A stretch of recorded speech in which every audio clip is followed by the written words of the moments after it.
Welcome to week 12 of Teachings of the Living Prophets.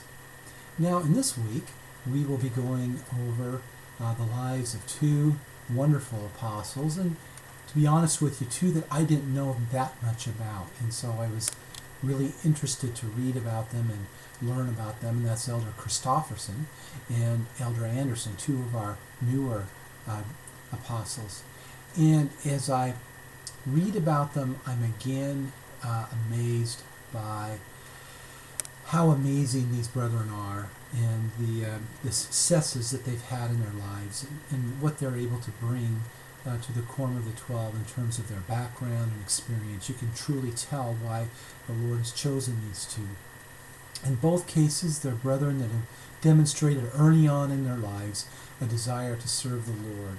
Elder Christofferson had an experience that really resonated with me, and that is desiring to know at an early age whether or not the church is true, praying and expecting to see or to experience some type of witness. As he talks about being part of the Palmyra Temple pageant, the Hilkermora pageant, and being there in the sacred grove and going and asking the Lord, petitioning the Lord, and not really getting an answer then. And that is something that happened to me as I came, as I was in high school and I wanted to know, and also after my missions, I desired to know where I should concentrate my efforts in schooling. And I think that Elder Christofferson gives us some great advice when he says that we don't know how, when the Lord is going to answer our prayers. And so we need to be able to show patience and to understand that oftentimes what we are seeking for comes at the Lord's timetable and not ours. And what a great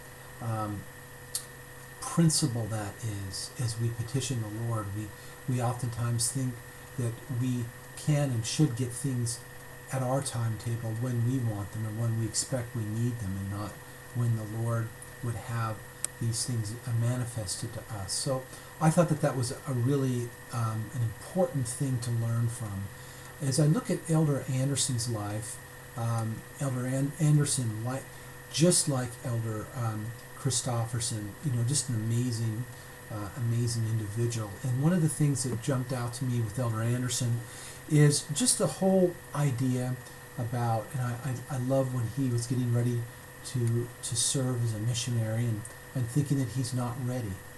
Oftentimes people are called to a calling and feel that they're not ready. And perhaps even those who are seeking to join the church and believe that they're not ready. They need to learn more, they need to understand more. And Elder Anderson's statement, or the Spirit that whispered to him and said, "You don't know everything, but you know enough." And what a great statement that is in our lives. We don't know everything to serve in a particular calling, but we know enough. We don't know everything to go to the temple, but we know enough. We don't know everything to join the church. We don't know all the doctrines, but we know enough. And that's a great application. I also love the idea in Elder Anderson's life that he expects miracles.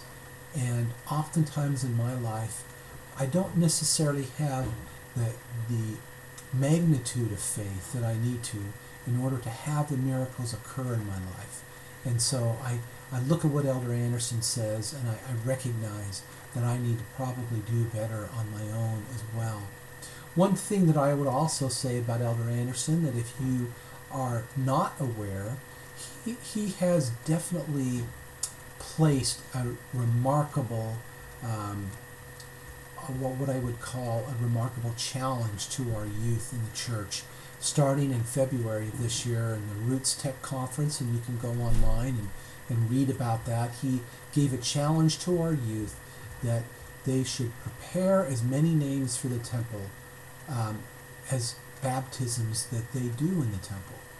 And just this last week, he again reiterated this, and there was a discussion in the church news about a recent or a newly developed website focused on youth and family history. I will share that with you. in my notes to instructor this week and encourage you as you get to know Elder Anderson to go on and look at the website, go on and see what he's challenging our youth to do, and perhaps go into Roots Tech and see his full talk that was given in February of this year. I can sense that he is really going to make a great difference in the lives of our youth as they grasp a hold of this particular challenge and as they focus on preparing names for the temple. I am grateful for both of these brethren. I'm grateful for their lives and for the testimony and for the example that they set. I hope you have a wonderful week as you read about them, learn about them, and as we have an opportunity to share with each other the things that we've learned and the things that have impressed us with both these great brethren. Thank you and have a wonderful week.